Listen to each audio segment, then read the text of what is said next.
family business. On chapter 2, we'll talk about the components of family governance. Okay, so there are three components to family governance. So, number one is the periodic. Typically, when you say periodic, it's annually. So, the annual assemblies of the family. Now, all families in the business can benefit from these activities because everything will be stressed out, everything will be reviewed, everything will be laid out, in terms of operations, concerns, challenges, and futures, plans and strategies will also be discussed in a periodically assembled family uh, governance. Now, number two is the family council meetings. And these council meetings are for those families that benefit from a representative group of their members. Members that are doing the planning, creating the policies, and strengthening the business family communication and bonds or certificates or stocks. Okay? Now, third is the family constitution. Now, in the family constitution, you will find the family's policies and the guiding vision and values that regulate the members' relationship with the business. Now, this written document can be short or can be in a long or detailed or simple. But every family in the business will benefit from this kind of statement because in this policy, all will be laid out. All the regulations, all the rules are to be followed and respected by all the members of the family that is actually part of the business. Okay? Now, the rare family in business may have a more elaborate family governance structure. With a separate meeting for a family owner managers, or a separate council for family shareholders, or periodic meetings between shareholders and the board and the management. So it should be distinguished. Now, there are rare family in business, that's it, that may have a more elaborate family governance in its structure. Now, for me, I prefer the simplest structure of a family composition, of a governance. I prefer the simplest structure that does the job, and the three components that I have mentioned above are all most families in business that needs actually to promulgate. So it's much easier to understand, and it's much easier to promulgate and implement all those policies, regulations, rules that are to be followed by the members of the family. Now, properly compose and manage a business assembly and family council will help. Now, how? So it will develop clarity on roles, clarity on the rights, and the clarity on the responsibilities for the family members, especially the members of the family that are actually engaged in the operations of the business. Now, it will also encourage family members and family employees and family owners to act responsibly towards the business operations and the relationship that go beyond, the relationship within the family relationships. Now, it will also regulate appropriate family and owner inclusion in the business discussion. So it is important to be clarified in all of these issues because in coming up with a business, a family business, it will entail a lot of concerns as regards to the ownership. But then apparently, in the policy building and regulations and policy development, it should be articulated and be clear to everyone that this has to be followed by the details to respect the needs of, or to respect the rules that is going to be engaged by the family business. And okay, now so given that, so the family assembly typically meets annually and lasts 1 to 2 days and includes an all adult family members. So normally, the family members, the adult ones that are going to be absorbing all of these rules and regulations, and probably they have already the wisdom because of their hierarchical rank in the family. So they should be respected. So, and that would include not only the immediate family members but also the in-laws. So that's already been accepted, no, with the family. So therefore, they have also have the rights to be given positions in the business. And families have to decide to at what age, no, even children should attend meetings, no? So therefore, the that's a very actually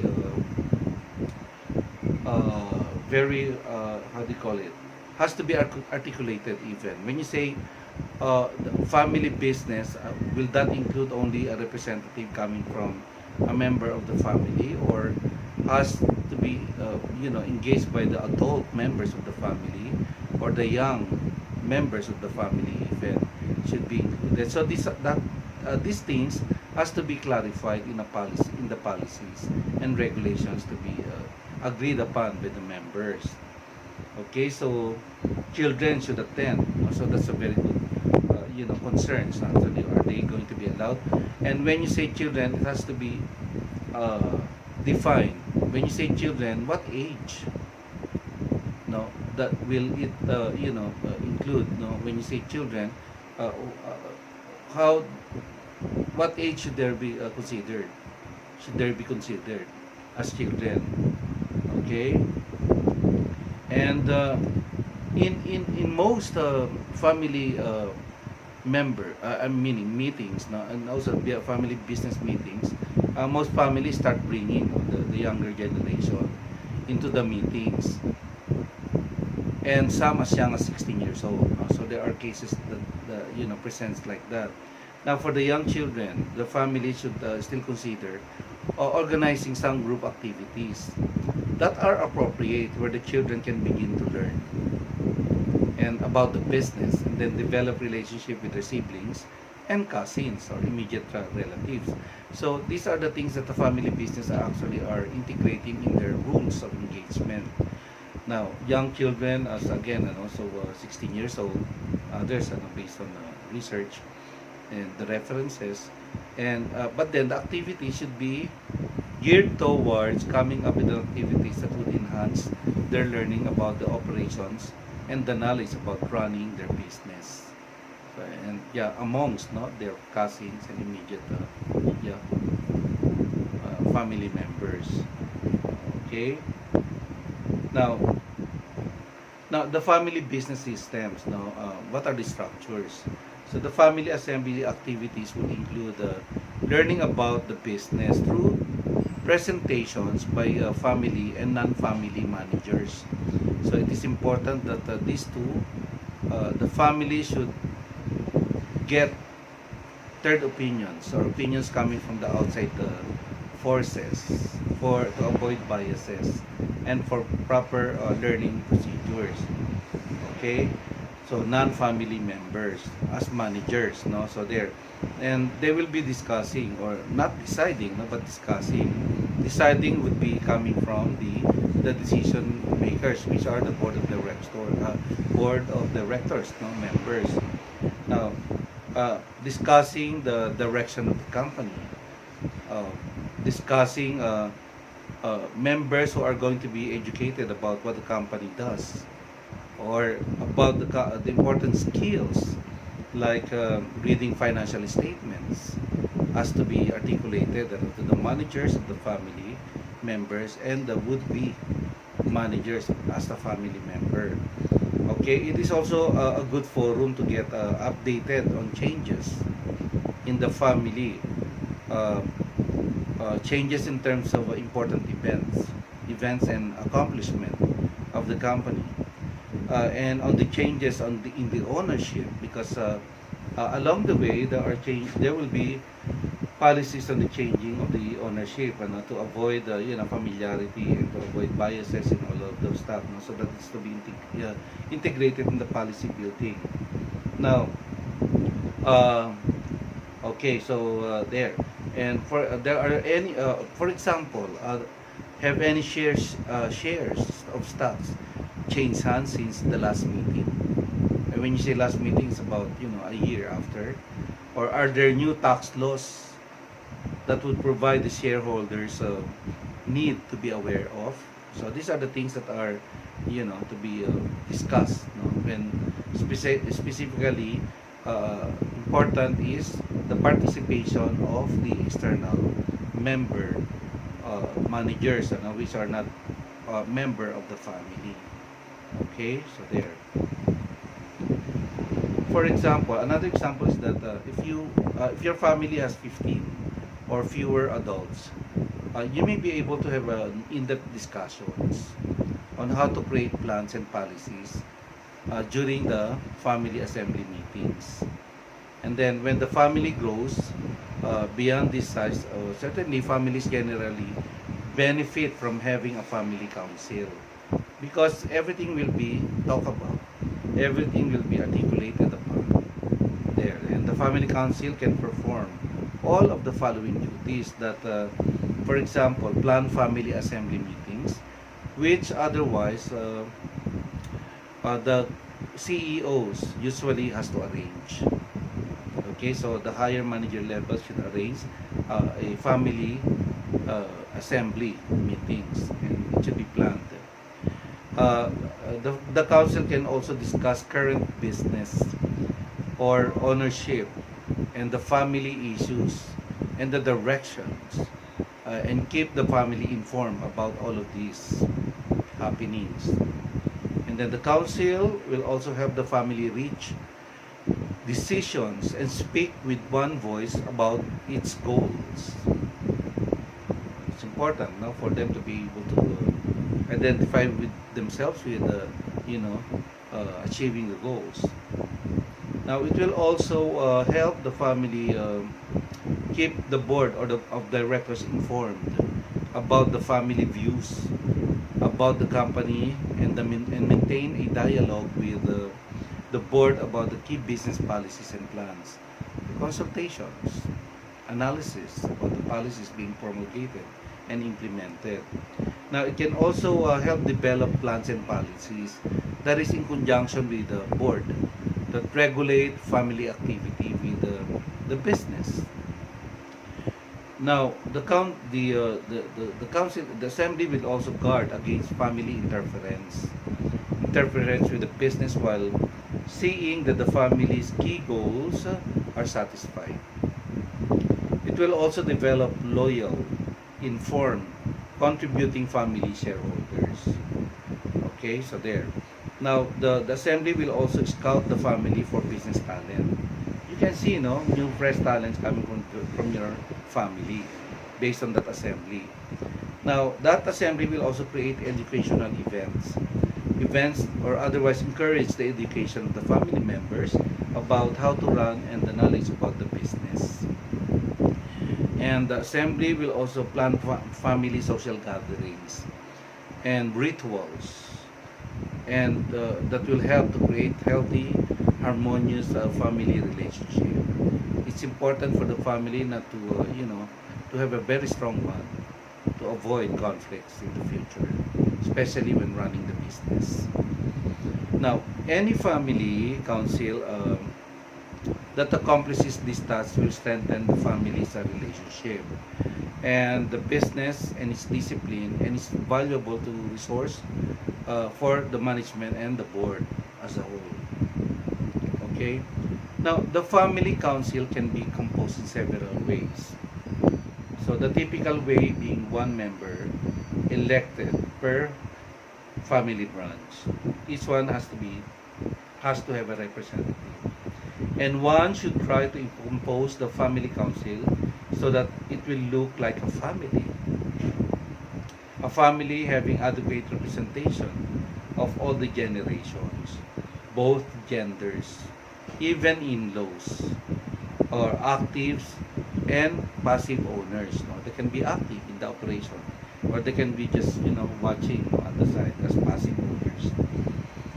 Now, hometown and geographically distant relatives also are to be included. So, not all family actually is staying in one place. So, you have to reach out. And then the family council typically meets a few times each year, no, for 1 or 2 days each time. No? It has to be, induced and introduced and implemented.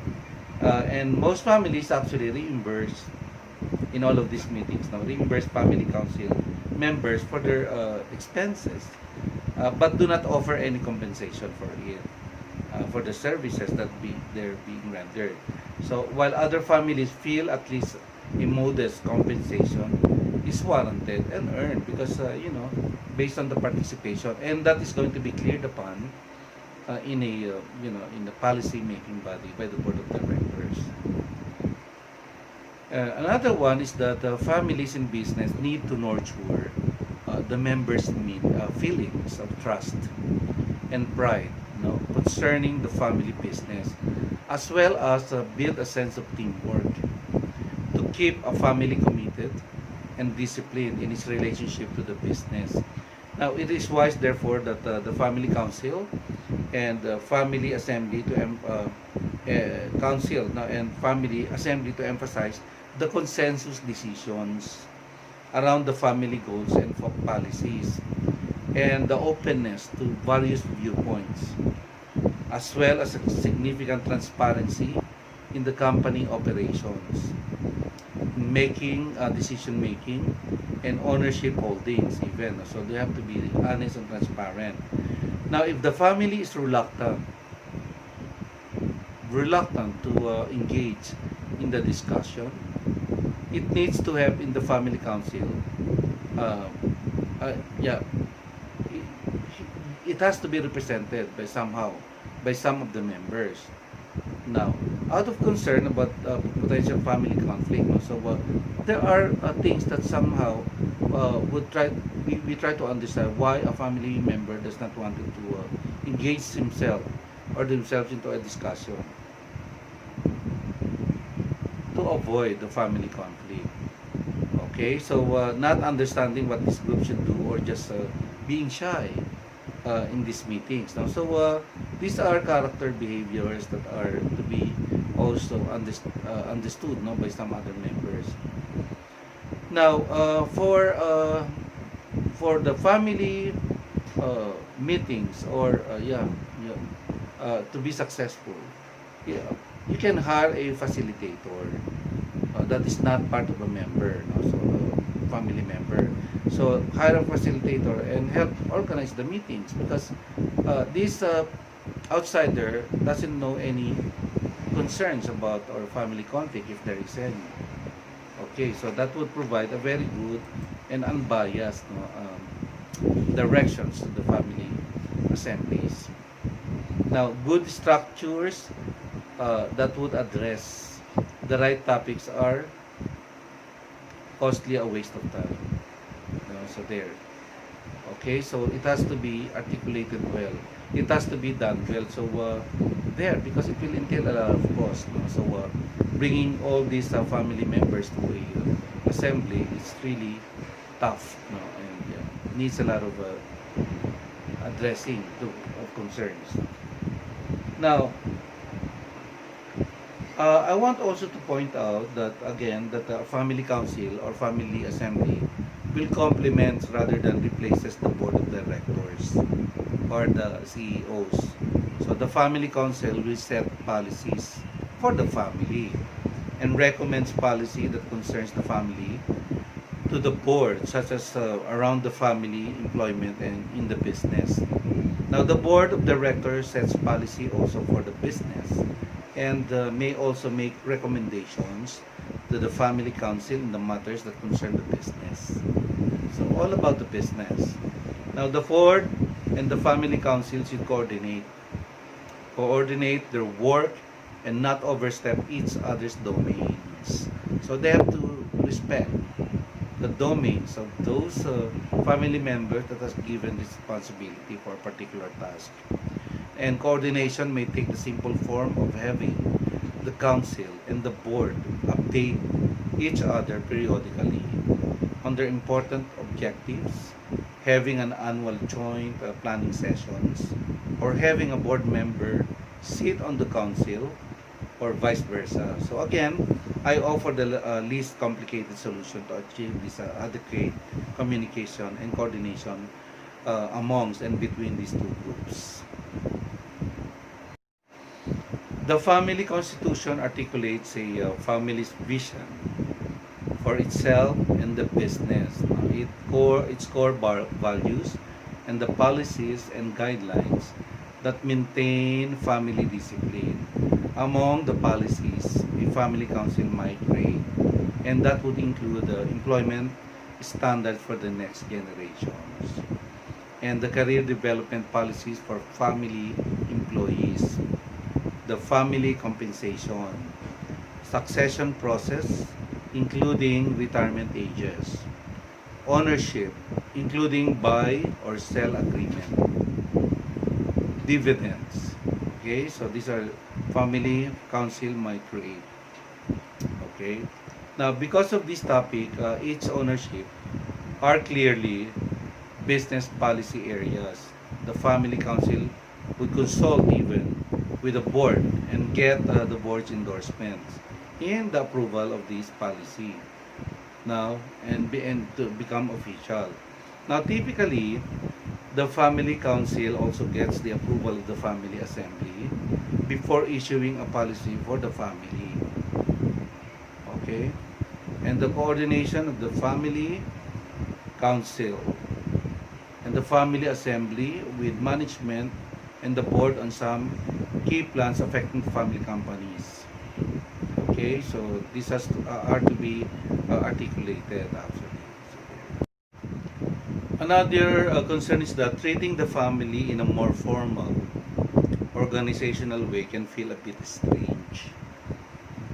That's normal, especially when it's at first, no. So that's an adjustment period, but it may take a year or two for the family to grow into a more structured way of interacting. But the value of this process is going to be demonstrated in the stride. So many families have made a lot of structures, organizational structures, to be embraced upon and to be acted upon.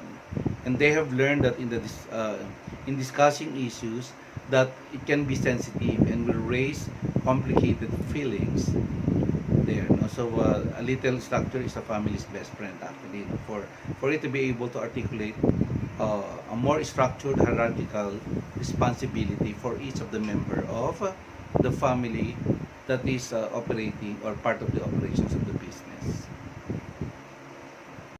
And that ends my discussion about the chapter 2 of the family business, the components of the family governance. Thank you.